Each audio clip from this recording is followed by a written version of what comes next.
दोस्तों, क्या कभी आपने ध्यान दिया है, जब पानी गंदा हो जाता है तो उसे साफ करने के लिए उसे हिलाया नहीं जाता, उसे बस शांत छोड़ दिया जाता है और कुछ समय बाद वही गंदगी नीचे बैठ जाती है और ऊपर का जल फिर से निर्मल हो जाता है।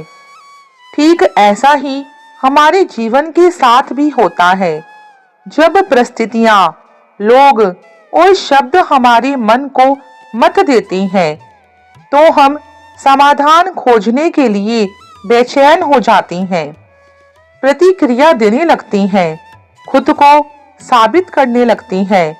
लेकिन सत्य यह है कि समाधान बेचैनी में नहीं, शांति से जन्म लेता है। श्री कृष्ण कहते हैं, मन को शांत रखना ही सबसे बड़ा तप है।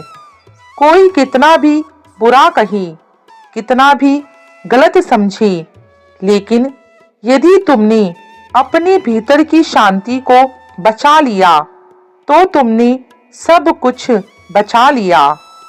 जिस प्रकार गंदा पानी स्वयं शांत होकर साफ हो जाता है, उसी प्रकार शांत मन में सत्य अपने आप स्पष्ट हो जाता है, क्योंकि विवाद में नहीं, धैर्य में शक्ति है। जल्दी प्रतिक्रिया देना बुद्धिमानी नहीं, कई बार मौन ही सबसे सशक्त उत्तर होता है, क्योंकि शब्द अक्सर अहंकार से निकलते हैं, लेकिन मौन आत्मा से जन्म लेता है। नमस्कार दोस्तों, आप सभी का दिल से स्वागत है एक और प्रेरणादायक सफर पर। आज हम बात करने वाले हैं शांत मन की उस शक्ति के बारे में जो बिना किसी शोर के जीवन की सबसे बड़ी समस्याओं को सुलझा देती है। हम समझेंगे कि क्यों हर परिस्थिति में प्रतिक्रिया देना जरूरी नहीं होता और कैसे धैर्य और मौन हमें अंदर से मजबूत बनाती हैं। यह केवल एक आध्यात्मिक बात नहीं, यह जीवन की सबसे गहरी सच्चाई है। दोस्तों, जीवन में परेशानियां आना स्वाभाविक है। लोग कुछ कहेंगे, परिस्थितियां उलझेंगी, गलतफहमियां होंगी और इन सब के बीच हमारा मन अशांत भी होगा। यही वह क्षण होता है जहां हम गलती कर बैठते हैं। हम तुरंत जवाब देना चाहते हैं, अपनी सफाई देना चाहते हैं, खुद को सही साबित करना चाहते हैं। लेकिन जितना हम मन को हिलाते हैं, उतनी ही गंदगी मन में उतर आती है। शांत रहने का अर्थ कमजोरी नहीं, शांत रहने का मतलब है अपने भीतर इतना विश्वास होना कि सत्य को साबित करने के लिए शोर की जरूरत ही नहीं पड़ती। चलिए दोस्तों, अब आपको एक छोटी सी कहानी सुनाती हूँ।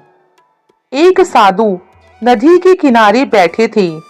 उनका एक शिष्य बहुत क्रोधित होकर आया और बोला, हे गुरुदेव, लोगों ने मेरे बारे में बहुत गलत बातें फैलाई हैं। मुझे अभी जाकर उनको जवाब देना है। मुझे क्रोध आ रहा है। साधु मुस्कुराए और उसे एक गिलास गंदा पानी दिया। फिर बोले, अब इसे साफ करो। शिष्य ने भरपूर कोशिश करी, पानी को हिलाया डुलाया, लेकिन पानी और गंदा होता गया। कुछ देर बाद साधु ने कहा, बेटा, अब इसे जैसा है वैसा ही छोड़ दो। थोड़ी देर में गंदगी नीचे बैठ गई और पानी स्वतः ही साफ हो गया। फिर साधु बोले, बेटा, यही तुम्हारा मन है। तुम जितनी प्रतिक्रिया दोगे उतना ही मन गंदा होगा और जितना शांत रहोगे सत्य अपने आप स्पष्ट हो जाएगा। दोस्तों, यही जीवन का नियम है। और श्री कृष्ण का भी यही उपदेश है। जो व्यक्ति अपने मन पर विजय पा लेता है वही सच्चा विजेता बनता है। कभी कभी लोग हमें परखने के लिए गलत बोलते हैं, कभी परिस्थितियां हमें तोड़ने के लिए आती हैं, लेकिन जो व्यक्ति हर स्थिति में शांत रहता है, समय स्वयं उसका पक्ष लेता है। याद रखिए, हर बात का उत्तर शब्दों से नहीं दिया जाता, कुछ उत्तर स्वयं समय देता है और कुछ उत्तर मौन देता है। जब कोई आपको गलत समझे तो तुरंत सफाई देने की जल्दी ना करें। जब क्रोध आए तो निर्णय लेने से पहले खुद को समय दें। जब मन बेचैन हो तो समाधान खोजने से पहले शांति खोजें, क्योंकि अशांत मन समस्या को बढ़ाता है और शांत मन समाधान को जन्म देता है। जो व्यक्ति हर बात पर प्रतिक्रिया देता है वह दूसरों के हाथों में जीता है, लेकिन जो व्यक्ति अपनी प्रतिक्रिया पर नियंत्रण रखता है वह अपने जीवन का स्वयं स्वामी बन जाता है।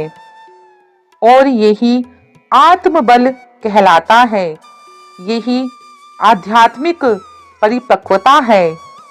जीवन में जब भी परिस्थितियां गंदी हो जाएं, लोगों के शब्द आपको आहत करें और मन बेचैन हो जाए, तो प्रतिक्रिया देने से पहले खुद से एक सवाल पूछना, क्या यह स्थिति सच में मेरे चुप रहने से छोटी नहीं हो जाएगी? क्योंकि शांत मन केवल समस्या नहीं सुलझाता, वह आपको भीतर से मजबूत भी बना देता है। तो दोस्तों, अगर यह बात आपके दिल को छू गई हो तो आज से एक छोटा सा संकल्प लो। हर परिस्थिति में प्रतिक्रिया से पहले शांति को चुनो। और अगर आपको वीडियो अच्छा लगा हो तो इसे लाइक करें, शेयर करें और ऐसे ही दिल को छूने वाले आध्यात्मिक संदेशों के लिए हमारे चैनल के साथ जुड़े रहें। और कमेंट में जरूर लिखिए, मैं शांति को चुनता हूँ, क्योंकि आपकी लिखी एक पंक्ति भी किसी और के जीवन में सुकून की शुरुआत बन सकती है।